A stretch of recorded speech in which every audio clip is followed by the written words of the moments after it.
What up, though? And welcome to the Boss Up Ball Out podcast, your trusted source and home for organic debate about Detroit Lions news and rumors. It's your man, Kurt Steele. On today's show, we tell you who we think bossed up versus the Steelers and who got balled on. Do us a quick favor.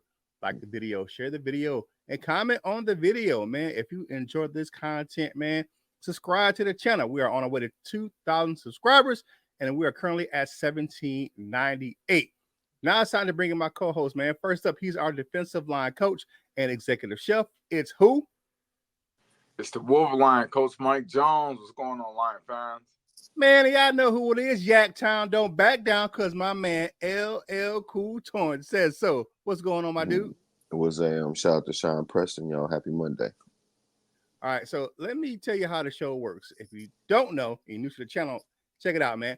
What we do here is we look at Detroit Lions news, headlines, or takes. If we agree, we say they are bossed up. If we disagree, we say they are balled on, man. No hot takes here. We tell you how we feel and our genuine opinion of what's going on with the team. But before we get into today's topics, I want to get a quick reaction from my guys on the panel. DJ Reader passing his physical and being activated from the PUP list. I want to see what you guys had to say. Let me tell you what I think right now. I don't believe he plays versus the Rams, but he will play within the first 3 games of the season. And the reason why I say this, I read something from Justin Rogers. He said the move will keep him available early, and it keeps him from missing the first 6 games of the season. Because if he stayed on the PUP list going into the season, he would have to miss the first 6 games. But I think that he is still going to miss the Rams game. He might play in those, I will say maybe game 3. But let me know what you guys think about him getting activated from the PUP list. I hope, and I'm just going to wish it into fruition, that DJ Reader plays a limited amount of snaps against the Rams. When you pass that, when they activate you off a PUP, that means you're close to being ready. And being that defensive tackle, that one technique, you don't have to really be in the greatest of shape to to get a couple of reps there. You can, hold the fort down for maybe every other drive, you know what I'm saying? So you get your wind right, so you get your strength underneath you, man. And man, please, sweet Jesus. I just hope that man is ready, man. And I mean, if he's not, and we don't want to rush him and then, and have any setbacks. But man, the fact that they activated him, it has me optimistic that DJ Reader might be there for week 1. It might play, he might play like 20 snaps in total. But just come on, man. Shit. What you got, Ella? Well, I like it, man. We knew. Well, I kind of figured he, might miss a game or 2 or have many to begin the season. But like you said, Kurt, I like that plan. Or Coach Mike, he might sit the first couple games or something like that. Even if he don't, that'll help because Big Broderick went down on Saturday, even though they don't necessarily think it's going to be serious or anything like that. But yeah, that'll definitely help. All right, definitely. And one of the reasons I say again about Reader is that he did have his knee scoped, clean some scar tissue out back in June. So hopefully I'm not saying that I'm saying 100% sure that he's not going to be there on week 1. I'm just saying it keeps him off of that active, the PUP list going to the season. Right. Because, if you go into the season on any injury list, you're going to miss the first 6 games. And I think the Lions want to make sure they have him for maybe game 2 or game 3. But like you said, Coach Mike, talking to fruition, you may get that dude in game 1 versus the Rams. Hopefully so. All right, let's get into the topics for today. Who bossed up and who got balled on the offense versus the Pittsburgh Steelers during that preseason game, or do the same thing on defense, and who's in and who's out. Man, who popped that roster bubble and gonna make this team, man, or who was on the outskirts. But of course, we have to talk about the offense first. Who's up today first, man? It is my man, Coach Mike Jones is up on the offense, man. What you got? So I just want to say that Jake Fromm from State Farm, man, man. Hey, I know y'all seen it. I actually had to go back and watch the highlights. I did not actually watch the game, but I watched the recap. It was about 17 minutes long, and I watched it about 3 or 4 times. And what I seen from that is Jake Fromm looked good. He standing tall in the pocket. He delivered on time. 1, 2, 3 step throw. His accuracy was there. His delivery was there. He had command of the offense. He moved the chains.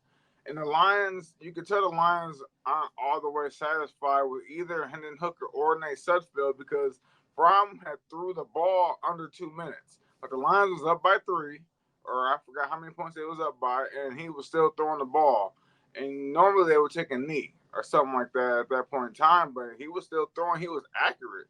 Um, that boy was accurate, man. He was making Calhoun look like a stud out there. Um, but you know what? He stood tall in that pocket, man, and he didn't look flustered. I didn't hear no pantings of breath from Jake Fry. It wasn't none of that from him. He was back. He's dropped back like, and and it looked crisp too. So Nate Sudfeld, better look out, buddy. And then Isaiah Williams, I mean, we can just put it to rest. Like, will he, man? What that boy gonna make the team, man? He's gonna make the team, man. Even though he's not the prototypical size that they want, maybe they'll find that guy on IR. Maybe DPJ is showing something in practice that we don't know about. You know what I'm saying? But Isaiah Williams is locked in, man. He made plays every single game, like every game. Yeah, every game. He made plays every game. He's getting separation. I mean, and he's showing why he was a second leading receiver in the Big Ten last year because he's that good. I mean, that guy is good. And just speaking on that, man, what a real DPJ. Please stand up because I don't know where the hell he been. Maybe they keeping him under wraps in practice. Maybe they I don't know what it is, man. But Diamond Peoples Jones is kind of making me mad. I ain't gonna lie. Like if I see him in the street, I would probably check him. You know what I'm saying? That's just me because my hopes was I was gonna get 2 Wolf Lions on this team, and I was gonna maybe send him a shirt or something like that. But you ain't get no goddamn shirt, man, because you ain't playing right, man, and I'm not seeing it.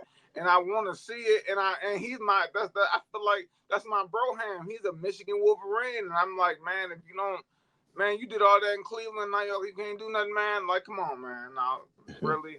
But Nine Peoples Jones, I think if the Lions keep him, but if they don't, then they must want to sign somebody. And I've been hearing that Robert Woods rumor. I've been hearing some Noah Brown things here and there. So I don't know, man. But DPJ, man, we're going to have to talk, man. I'm going to have to get you right, bro. I'm going to have to, pull you to the side and, All right. Yeah, man. All right, I'm going to say they're bossed up, man. I like all your takes on this one, man. Jake Fromm was out there dealing. You know what I'm saying? He was going through his progressions and making the proper reads down the field. He only had 2 incompletions and had a passer rating of 110. His performance, it was short, but as far as passing for the backups concerned, I think it was the best out of all 3 backups. That was the best passing performance of all the backup quarterbacks this preseason. All right, Williams, man, what can we say about Isaiah, man? He's making me want another Isaiah in Detroit because I always, my favorite Isaiah in Detroit is Zeke. Yeah, I know who that is. You know what I'm saying? If you don't know who Zeke is, man, you might Google it. All right, Williams continued his strong play on offense and special teams. And he even got DPJ lined up correctly on a play. What is that about? All I can say about this young man, I mean, it'd be a crime to keep him off the roster right now. I just think he deserves a roster spot. Yeah. And I'm not understanding the poor performances by DPJ in the preseason. I just not. It's just mind-boggling for me. And he's had some good practices with Goff, but he didn't show up in the game, and he bought on himself. I mean, having to have a rookie undrafted free agent line you up, make sure you get in the right spot for a play in a preseason game.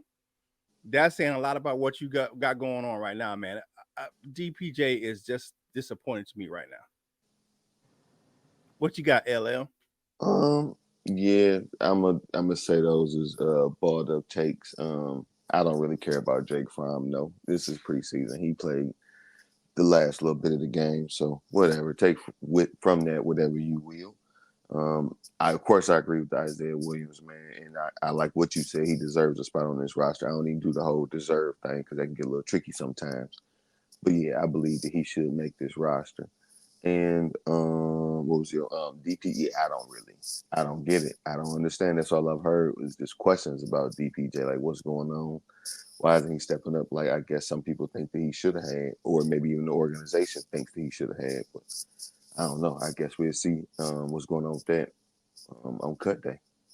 You know what? I hate to kind of bring this up because God rest his soul, but maybe DPJ is having that Charles Rogers kind of Yeah. thing. Come back home and you kind of like living it up a little bit too much, man, and you not really got your mind on what need to be on. I'm not saying that's what is going on, but maybe that might got a little something to do with it. Yeah, it's very hard to play where you're from. I think to me, in professional sports, the only player that ever really had success as far as professionally where they came from and didn't let outside distractions affect their career was LeBron James. That's it. I haven't seen like, you know, Charles Rogers, man, those demons, he had his own demons, but you get those people, you go back home and you get those people that hang on, the hanger-oners that, and they just want to, use you up and you want to go back to doing what you did before you got in the league and got your success. So I don't think that's the case. I hope that's not the case, but that's a good point, though, Coach Jones. Man, hey, like the video, share the video, and comment on the video, man. All of these things help us get this content to more Detroit Lions fans just like yourself, and it helps us with that YouTube algorithm. And that thing is a beast some days. All right. Yeah. Now it's time to switch over to the defense, my man. LL, what you got, brother? Man, who bossed up and who got balled on defense. A couple of players that I would like to mention, defensive linemen or edges, defensive ends, whatever you want to call them, but Isaac Uku and that problem, James Houston.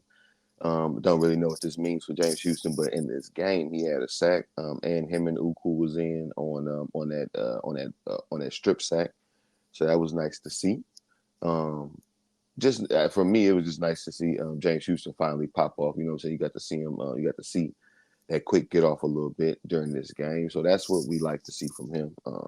Some lesser known people maybe, but I've been hearing I've been hearing both of these names, but in this game in particular, linebackers Ty Summers, and I'm not even going to try to pronounce that other gentleman's last name. Joe I is what I'm going to call him. Ty Summers ended up with 9 total tackles and a sack and a half. And what's the other? And Joe had the other half of that sack. He had a 0.5 of a tackle, but he just was all over the place. Both of them, Ty Summers. It was just looking real good. Of course, in the preseason, I don't know what this means as far as a roster spot or anything like that, but they look good in this game. As far as who got balled on, I don't really want to say it like that because I feel like that's super duper negative, of course. But I'm gonna say Stephon Gilmore. It was one. He's Stephen, right? Not Stephen Gilmore. Yeah, Stephen. Of course, right. But I don't want to say he got balled on, but every time it was a play, like every time, it was a lot of times when it was a catch, like it was on him. Like it seemed like they was picking on him a little, like they was targeting him. So I was like, dang, man. So I'm gonna say he got balled on. And Jake Bates, man, he missed a couple out there, but I don't think that matters for him as far as roster spot either. But he went out there, he missed a couple, especially after last week with with everybody ringing his praises after that late game kick, and all of that stuff. So those are mine, bossed up and balled on and all that stuff. What do you guys think about that? All right, so for me, I'm gonna give you the boss. I'm gonna give you bossed up on 2 of your 3, man. Akuru continue to make his case to make the roster because James Houston, and he was up to his old tricks, getting pressured, getting that sack. He looked a little step slower. You still think he's working back into their lineup, but I think he'll be fine. He's doing his thing. Summers reminded me of a young Chris Billman, the way he was out there all over the field versus the Steelers, man, and that cowboy collar, that Right. little harness thing. I'm like, okay, yeah, okay. He led the team in tackles and sacks because he had the most sacks for 1.5. I don't think he makes the roster, but I think he will catch on somewhere because of this game. And Joel, like you said, I ain't finna mess that dude last name up. He was good for this game. He was only been signed for, but this is the second weekend on the team. Yeah, I mean, he can make the practice squad, but I think his time in Detroit is over, but it's good for the practice thing.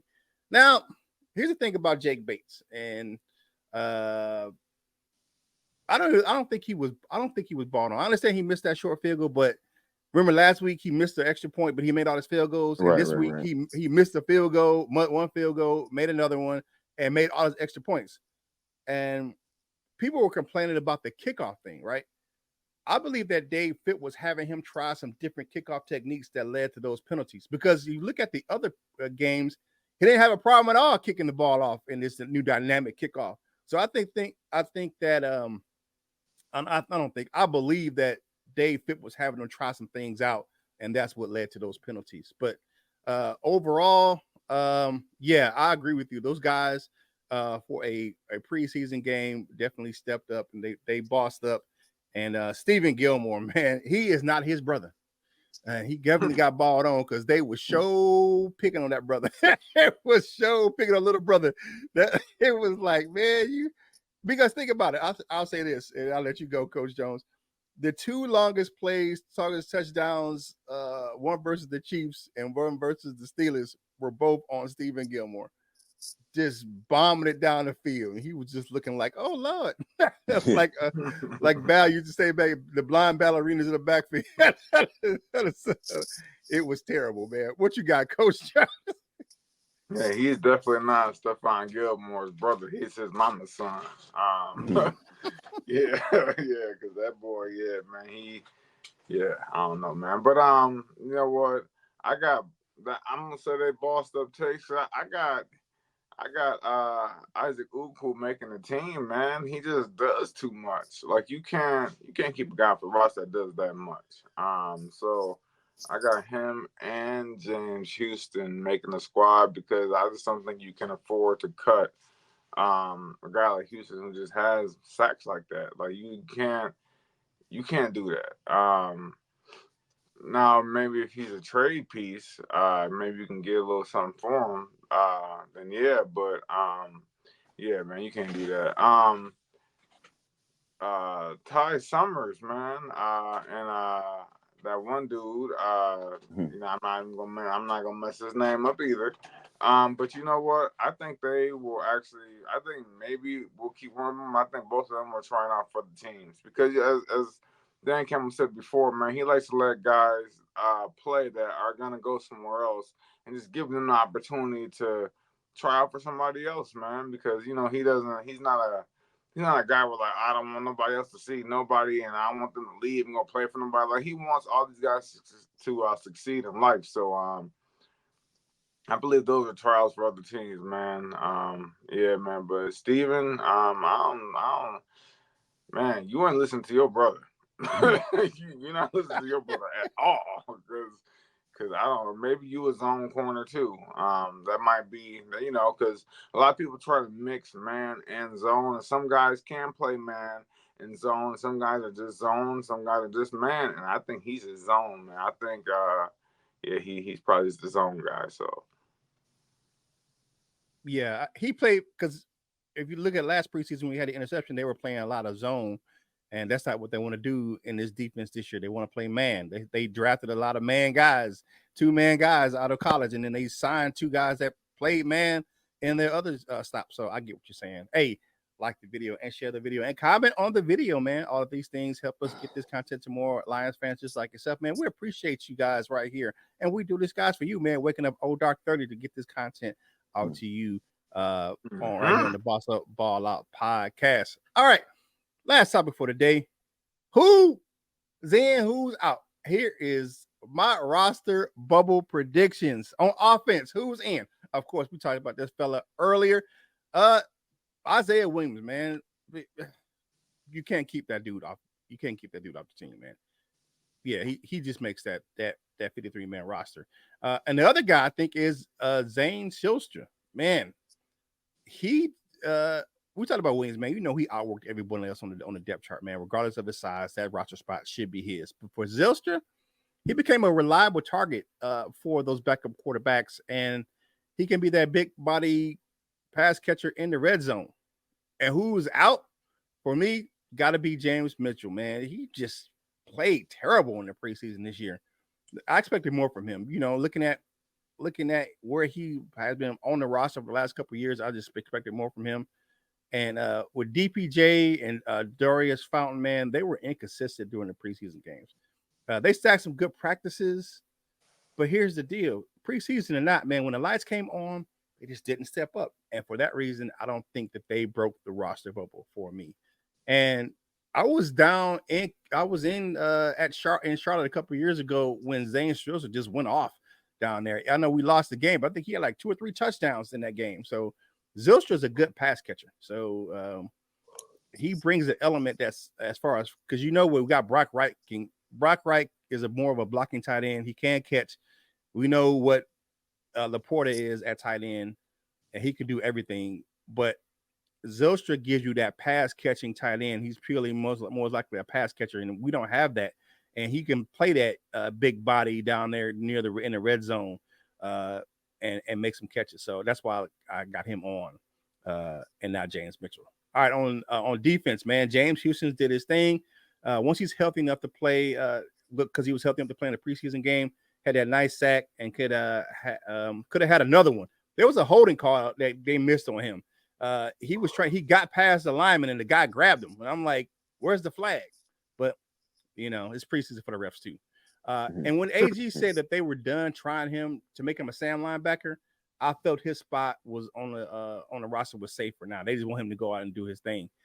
And if you go back to his Jackson State days, they tried him at Sam down there, and they made him a pass rusher, and that's why he stood out in his last year at Jackson State, because they saw the pass rushing techniques that he had, and that's why the Lions drafted him. So why would you go against that?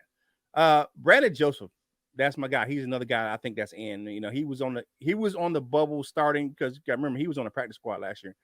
But I think he played well in all 3 preseason games. I think he earned that 4th safety spot, and it wasn't even close. And Joseph may see some snaps early on in the season because right now, if he is out for the foreseeable future with an injury, Dan Campbell said in his presser, they don't know when they're going to get him back. If he has to go on an injury list, you're going to miss him Iffy for the first 6 games of the season, and that's what's trending right now. Reports coming out of the My Performance Center at Allen Park. All right, so out for me, definitely Matthew Betts. He was outshined by Uku. He was, man. I mean, Uku had a sack in every preseason game. Betts flashed. He had his best game was against the Chiefs, but he didn't do enough for me to make this roster. So his bubble did not pop. And Stephen Gilmore, he is not his big brother. The young fella was getting cooked, man. Cook. I mean, he was toast. I mean, woo, brother. I mean, I hate it for you, man. You need to go back on the practice squad. That's it. Because that, for me, the bubble for these 2 guys on defense, it wasn't even close to bursting on these 2 guys. And then for the special teams, man, Jake Bates has earned the trust of the coaching staff despite some of the struggles he's had in preseason. However, he bounced back and made some good kicks. And here's the telling fact: the Lions still haven't brought anybody for competition. He's just it. He's the kicker right now. So for long snapper, I think Hatton, and of course the reports that Hatton has been better in punt coverage than Scott Daly. So he gets that nod for me as far as bursting that bubble and making the roster. On special teams, the other guy that I think that ain't gonna make it, CJ Moore. Now, he hasn't shown much this on defense or special teams this preseason. I think the year off maybe cost him his roster spot. You think about it, man. He was a good special teamers back in 2022, out there making plays, making passes, catching passes. I mean, he did everything on special teams. And then he got that suspension for gambling. I don't think that a year off cost him.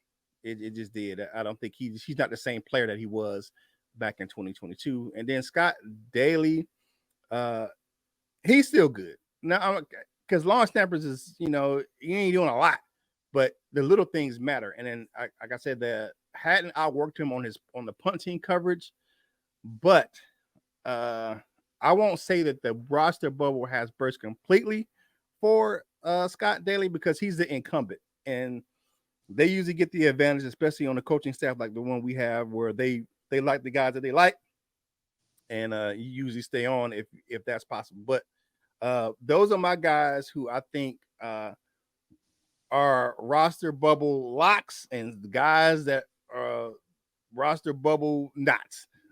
Mhm. So, what do you guys think about some of these guys on the bubble? I'll go to you first, Coach Jones. What you got? You know what? I think that DPJ is in. I just unless we sign somebody else, he's in by default. Uh, yeah, man, he's in. And you know what? Scott Daly, I think his job is safe because that's the Mule's man's right there.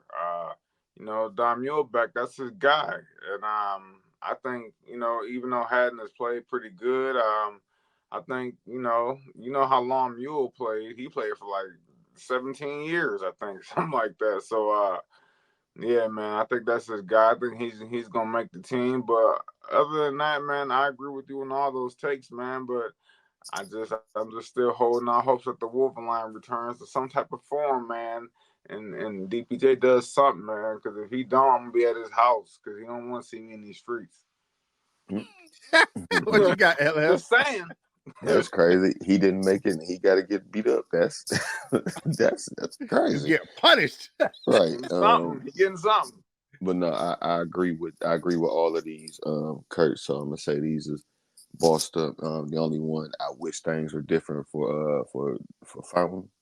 I was hearing so many positive things about him. And for Betts, I think he might, and I'm making it like I think a few of these guys will end up making a practice squad. Let me say that we talked about in all of these segments.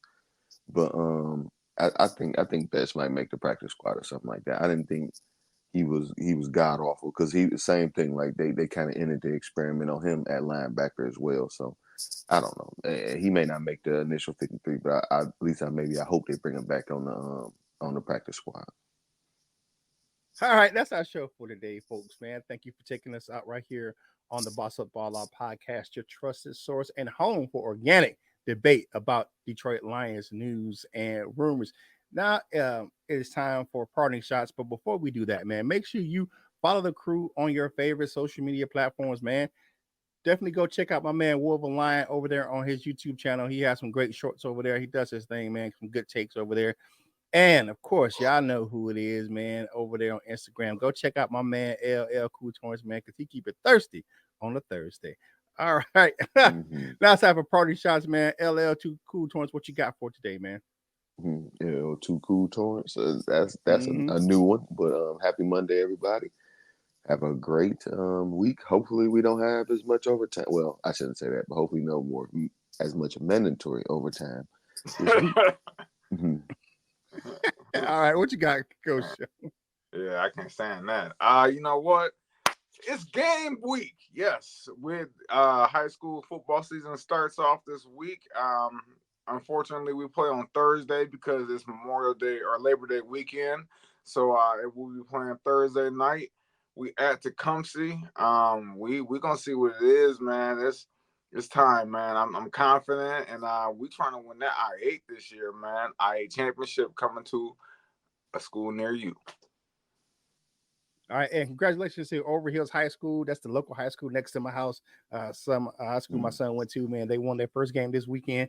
High school football started this week in North Carolina on Friday last week. So congratulations to them, and congratulations to a friend of mine. He coaches over at 71st High School, and they got their first win of the season as well. Hey, thank you for starting your week off with us right here on the Boss Up Ball Out podcast.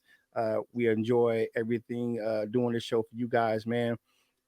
Definitely have a great week, man. And if you are having a good day, man, spread joy. But if you ain't having a good day, Don't steal nobody else's joy. Just don't do that, man.